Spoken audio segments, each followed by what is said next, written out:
Welcome to our exclusive panel tonight. Former Trump insiders who filled senior roles for Donald Trump in business, communication, and government, only to conclude that he's unfit for office or re-election.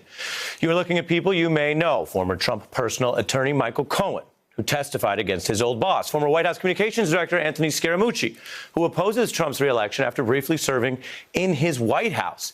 And former Trump co-author Tony Schwartz, who scripted Trump's original public mythology in The Art of the Deal, only to emerge as a fierce critic and decoder of Trump's rhetoric and, yes, lies. I want to thank each of you for joining this unique discussion at this important time. Gentlemen. Ari, how are you? Good to be Good. Good. Appreciate you all doing this. We have set aside time tonight for conversation in depth. But I do want to do quickly, first, two questions to each of you that are lightning round, basically one word only. And then we'll get in deeper. So first, your views of Trump at the debate in a word. Michael. Can I use a hyphenated word? Yes. Fecal display. Anthony. Unhinged. Tony. Rabid. And the second lightning round question, given why, in part, you're here and in this role that you're playing as we go towards this election, from when each of you met him, how many years in your count, in your mind, did it take to change your mind about Trump? Michael. A decade. Anthony. 7 years. Tony. 0. I knew who he was at hello. Interesting. Which, in your view, in your own telling, raises some of the questions of accountability that we're going to get into. So that's a framework for part of why each of you are here. Let's get right into it. Obviously, Michael, you've spoken out about witnessing Donald Trump's bigotry behind closed doors. You've spoken about it now under oath. You've written about it. And so I want to go to you first. Take a look at this key moment in last night's debate. Proud Boys, stand back and stand by. But I'll tell you what, somebody's got to do something about Antifa and the left, because this is not a right-wing problem. Stand by to the Proud Boys, and when he was asked about white supremacy. Michael, your view of that, and what have you seen in your time with him that helps explain that so people know what they're voting on if they want to support him in November? Well, Trump has made racism a central tenet of this campaign. And in this case, he's blown his dog whistle at the Proud Boys, and he's essentially called his supremacist horde, to their battle stations. That's how I saw it. And it's really not what people think. You have to really understand Donald Trump to understand, and I do this a lot in my book, Disloyal, what he's really thinking. He's refusing to disavow them because they are now his army. And he will call them to arms when he loses as an attempt to retain control over power. He sees them as an army. They dress like an army. They behave like an army. They brandish the Trump flag, the Make America Great Again flag, as they walk down the street, attacking people. This is his army, and he intends on calling them to act. Tony, you're nodding. Yeah, I think it's absolutely right. I think that, listen, Trump is at a very, very difficult moment. He's been getting angrier and angrier over the past couple of months for what I believe, and see what these guys think, are two reasons. One, he increasingly believes he's going to lose, at least lose legitimately. And the worst thing in the world for Donald Trump is to feel like a loser. It's obliterating to him. The second thing is that if he loses, he's worried he's about to get criminally indicted and that he could end up in prison. Michael? Yeah, I mean, Tony's 100% correct. I mean, there's nothing else I can add to it. He hates to lose. It's a big problem for him. He's all about winning. I talk about that as well, in the book. And he is concerned. There are a multitude of investigations right now pending against him and the Trump organization, and the way that he believes that he's going to stop them from continuing is to retain control and to retain the presidency. Right. You're both speaking about his view of everything, do or die, total war, and the legitimate evidence out there for something that does not face most politicians or most presidents, which is the idea that losing is also associated with losing the power that might keep your liberty and keep you potentially out of other legal problems or even, criminal legal exposure. Anthony, I want to bring you in here. And again, you've spoken about this, so I don't say this to give you a hard time, but just part of my job is you have, like others, been very supportive of this president before making your evolution. So with that context, let's take a look at some of that. I think he's got some of the best political instincts in the world and perhaps in history. He's done a phenomenal job for the American people. He is giving people a license to hate, to provide a source of anger, to go after each other. Walk us through how you, a very intelligent, well-educated adult professional, felt that way or said those things recently and land where you do today on this panel saying you've seen Trump up close and you're warning the American people.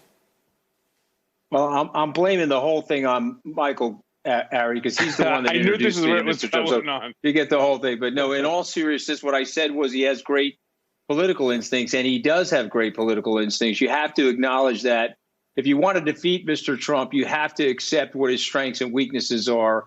But my evolution really came from watching the presidency unfold. I was actually trying to stay loyal after I got fired. And I ended up seeing a lot of things that you couldn't take. And so one of my liberal friends said, well, he was the same guy in 2015 as he was in 2019 when you were going against him. So what do you say to that? And my answer to that is I'm not the same person. I'm way more psychologically minded. The way I got fired, the way I got roughed up by the experience made me more empathetic, more mature, and more psychologically aware of what's going on around me. And it sort of broke me out of that cult. And so I have to own my mistakes, certainly. But what I also want to do is provide an off-ramp, Ari, for other people where they're looking at this situation. They know it's ugly. They know it's a gruesome situation. And let's get them the off-ramp that they need. It's so interesting you say that, Anthony, because the off-ramp is the whole panel stays. Tony, I'm going to go to you. But this off-ramp is something that is why we're having this conversation tonight. America saw this debate last night. The panel stays, but this is another key question I want to get into with our guests. You have many swing state voters looking at this, the final month of the election cycle. And one question is, after you go Trump, do you ever go back? In entertainment and politics, Trump's never been a broadly popular figure. He's no Oprah. But Trump has a small and fervently dedicated following. So it does matter how people break away. What the off-ramp is, as Anthony Scaramucci just mentioned, as these colleagues of ours here from Donald Trump are going to get into. So I want to put a little bit more evidence on the table. When you look at not just these famous politicos, but lesser-known Americans, there are many who start out liking Donald Trump, believing him only to learn it was a con. And before politics, that included people who believed Trump would do what he said. Small business entrepreneurs back in 2005 who believed Trump would be personally involved in backing a marketing company they had when he never even showed up. And they sued him for fraud and false advertising. Trump fans who believed that Donald Trump was doing public works through his charity, which was literally shut down and fined for conning them because it was all a lie. Or, of course, the many Trump fans who spent up to $35,000 to get classes from Trump at Trump University, where they found out it was a fraud. No Trump there to do any teaching or classes, no university to speak of. Something that actually converted the most loyal type of Trump fan, someone willing to spend their own money to just be with him, into a con victim seeking justice. This is the boom-bust cycle we've seen of Trumpism. I say that not as a political observation, but as the evidence from Trump's own former fans, former fervent supporters, whose feelings often curdle into people who find themselves repulsed and repelled in the end. Former Defense Secretary James Mattis condemning President Trump, accusing the president of deliberately trying to divide Americans. The president's worst impulses can't be ameliorated. Well, if you Google the word sociopath, you'll get the first list will be the 10 key qualities of a sociopath. That is a perfect description of Donald Trump. I liked working for him, but when I saw how he talked about us when he started his presidency, I felt humiliated. The entire program was smoke and mirrors. Do those stories of smoke and mirrors apply to this election? There are some echoes here. There's a farmer, Rick Tellis, who spoke out about regretting his vote for Trump and even spoke at the DNC. And there's data showing a portion of Americans defecting out of the Trump bubble. For example, did you know that in battleground states, now about 1 out of 20 Trump voters, 6% of his 2016 supporters, say they will not have any chance of backing him again? We turn that process to each of you, starting with Tony. What is specific to the support that Trump endears that then is important to understand if someone's going to break away? Look, first of all, it's mostly men. You know, women are overwhelmingly against Trump. Men are for him. There's a disease that especially afflicts men, and most of all, men who grow up with a feeling of not being good enough. And it's the disease of trying to win from the outside world through money and power and fame, the love and recognition that was missing for them when they grew up in their own families. It's the heart of why Trump does what he does. He's still trying to prove his worth to his daddy. It's the story I tell about myself in dealing with the devil. I suspect it's true. I don't know, but I suspect it's true for Michael and Anthony. I've reckoned with it over the past 30 years. Trump hasn't. And the reckoning is why I feel such joy in giving away my royalties from the art of the deal to people and causes that can serve a greater good. So in my case, over the next month, I'll donate my next tranche of royalties, as I've donated all royalties from the art of the deal since Trump was elected, to Joe Biden and to Democrats fighting for Republican Senate seats and to causes that Trump hates. It's my way of getting Trump to support what he hates. Anthony?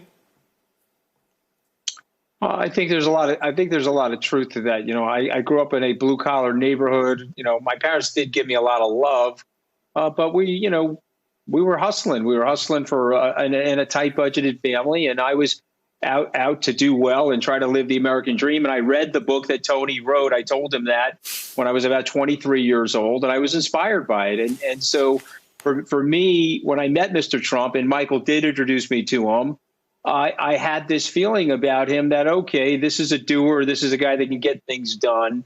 And then more time I spent with him, I saw him as a raconteur. And then when we were on the campaign together, Michael could attribute to this. He was way more relaxed on the campaign because he didn't think he was going to win the presidency. When he got to the presidency, so let me push on that point, because you're answering specifically what Tony raises to Anthony and then to Michael. Anthony, did you feel that associating yourself with Trump, in your case personally, but for many other Americans it's at a distance, did it make you feel bigger or better about yourself initially? Well, I would have to be honest with that and say no in the beginning, but when he won the presidency, yes. The presidency, that's where I made my mistake. My ego and my pride kicked in. And when your ego and pride kicks in, Ari, your emotions go up and your intelligence goes down. And so, yes, when he won the presidency, I was attracted to the idea of working in the White House. I have to live with that and reckon with that for the rest of my life, because he was the wrong man to go to work for or work with, but not in the beginning, because I had already had a very good career. I was hosting a show on the Fox Business Channel, and I just thought it was going to be a lot of fun to be a part of the campaign. But when he made the transition to the presidency, the answer to that question is a very honest yes. And so, Michael, the same question to you, which you explore in the book, do you ever feel like you're speaking to your past self when you speak, as people are listening to you now on this program, your book, your podcast? You're speaking sometimes towards people who are where you were a few years ago in terms of how they support Trump. Yeah. Just to talk about what Tony had brought up, I grew up in a very loving home, and my relationship, even to this day, with my father is unbreakable. I love the man. I was never looking for a replacement father. What Trump was more like a patriarch. It's a little bit different. But what really enticed me wasn't the money, like Judge Pauly used to say, or what he said at my sentencing. It had nothing to do with the money. Like Anthony and Tony, I was very successful. I had done very well early on in my career. What attracted me, and I believe this is what attracts most America, is the stardom. It's that celebrity fame that he brings. It's the I'm going to live my life larger than you could ever imagine.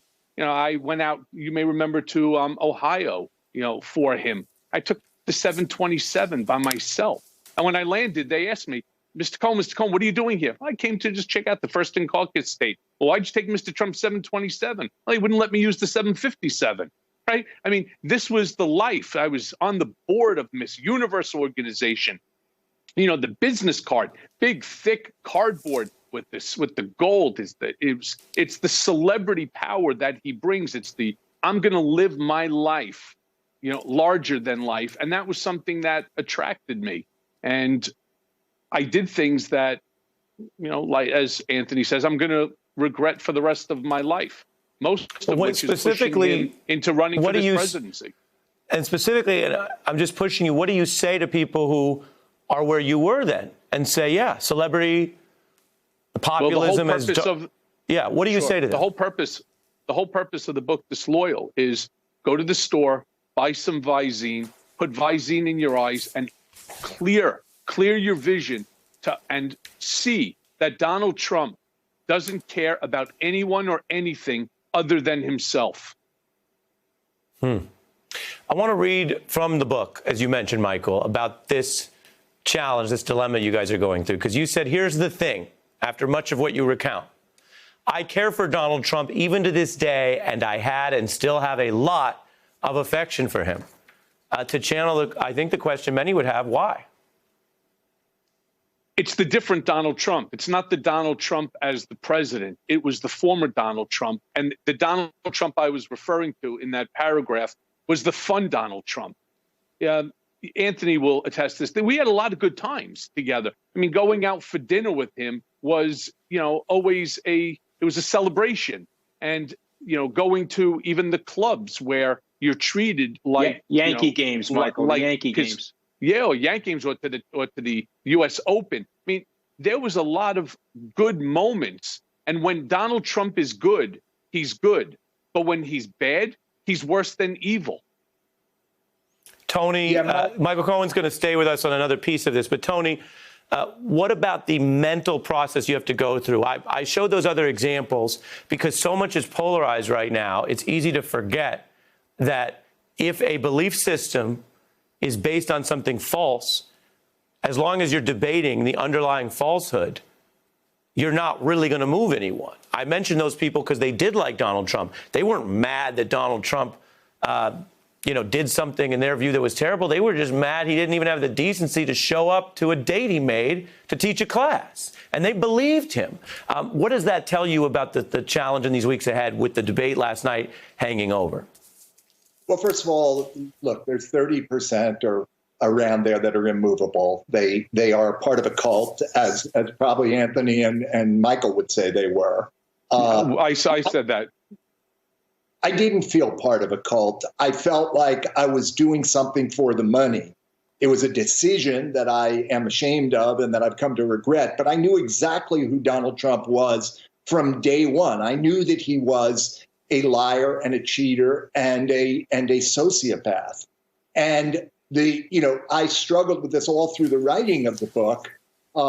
And once the book was over, and I don't mean to be defending myself, because I too, like my two colleagues here, will carry this to my grave. Are you defending your value, Tony? Am I defending my value?